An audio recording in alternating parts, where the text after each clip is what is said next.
What's happening, world? Constantine Maroulis here, and you are watching the Broadway.com show.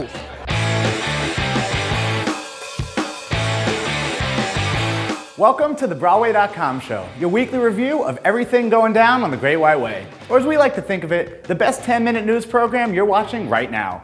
Let's kick things off with this week's news. What's the buzz, Josh? It's the biggest news in Oz since Dorothy dropped a house on a Wicked Witch. Lindsay Mendez is flying into Wicked as Broadway's new Elphaba beginning May 28th. Mendez first caught our attention in the Broadway revival of Godspell and then won acclaim for the off-Broadway musical Dogfight, but this is taking her career to all new heights. Congrats, Lindsay. We can't wait to see you defy gravity. After 12 years of disco bliss at the Winter Garden Theater, Mamma Mia is packing up its spandex and moving to the Broadhurst next year. Word is the Abbottuner is making way for new musical Rocky to get into the Broadway ring. No dates have been set for the show, based on the Sylvester Stallone movie, but we're guessing Yo Adrian t-shirts will be popping up in the theater district before you know it. This next story requires absolute silence. Don't speak. Silence. Don't speak. Because Woody Allen's new musical adaptation of Bullets Over Broadway is heading to the Great White Way. Directed by Susan Stroman and featuring a score of classic 20s songs, the musical about behind-the-scenes Broadway shenanigans is slated to open at the St. James Theater next spring. And we're charmed, charmed, charmed. Get excited, Doctor Who fans. Arthur Darvill, who played Rory Williams in the BBC series, is making his Broadway debut as Guy in Once.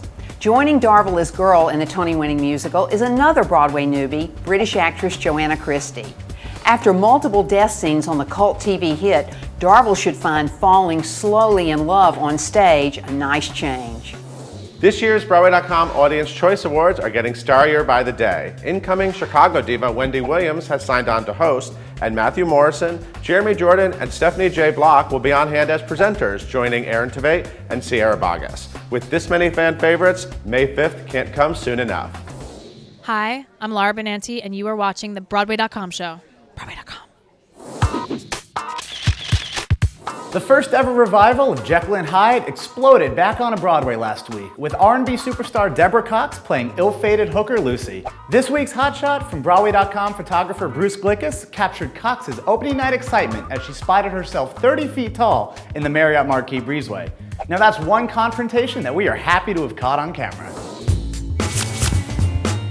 Did you know that this week was National Karaoke Week? Yes, it's time to honor the tradition of slugging back booze and screeching "I will survive" in public. To honor this holiday, we've asked a bevy of Broadway stars what their go-to karaoke song is. Hear how these legit singers slum it in this week's Pop Poll. If I can convince somebody to do the rap part, I'll sing the Alicia Keys part of Empire State of Mind. The Humpty Dance by Digital Underground. Giddy On Up by Laura Bell Bundy. Jesse's Girl's my jam. Killing Me Softly.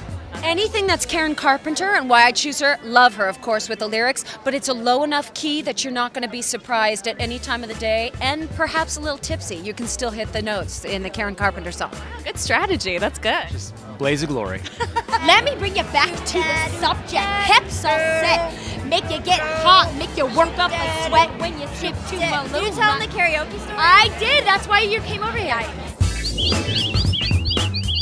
Our tweet of the week comes from Tony-winning composer Lin-Manuel Miranda, who really seized the day this Sunday. He live tweeted a broadcast of the Newsies movie on cable, and the results were hilarious.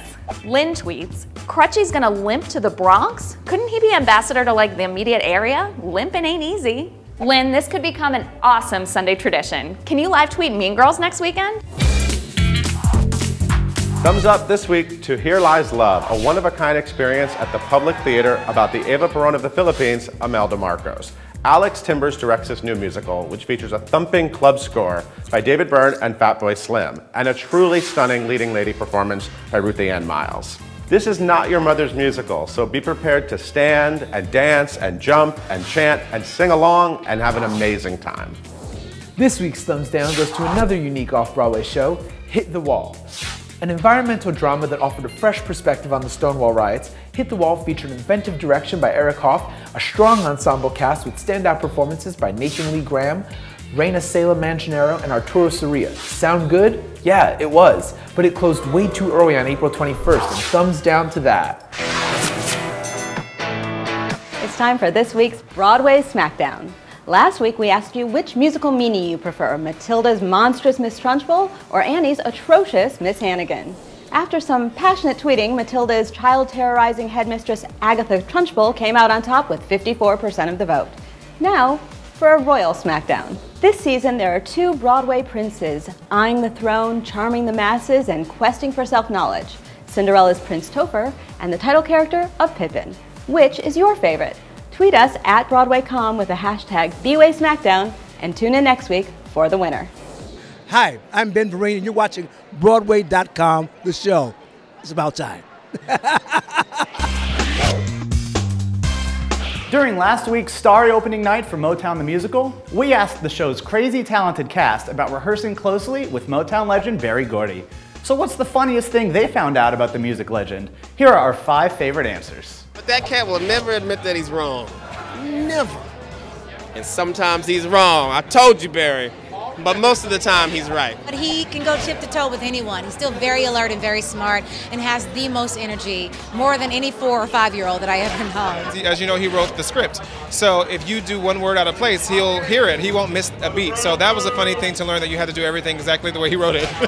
You've never seen him eat anything, no junk food. I've never seen him eat junk food. It's only like fresh vegetables. So you're like, man, he eats so healthy. Like, I can't go around eating junk, especially not in front of Mr. Gordy. He still has the energy of a teenager, and watching him around the ladies, yeah, he still has the energy of a teenager. I'll just say that.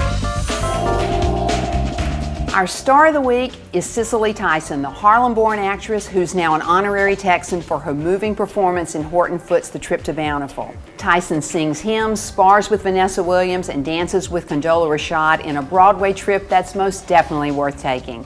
Welcome home, Miss Tyson. Thanks for checking out this week's episode of the Broadway.com show. We'll leave you with an exciting, mystic and exotic sneak peek at the new revival of Pippin, starring Patina Miller and Matthew James Thomas. See you next week.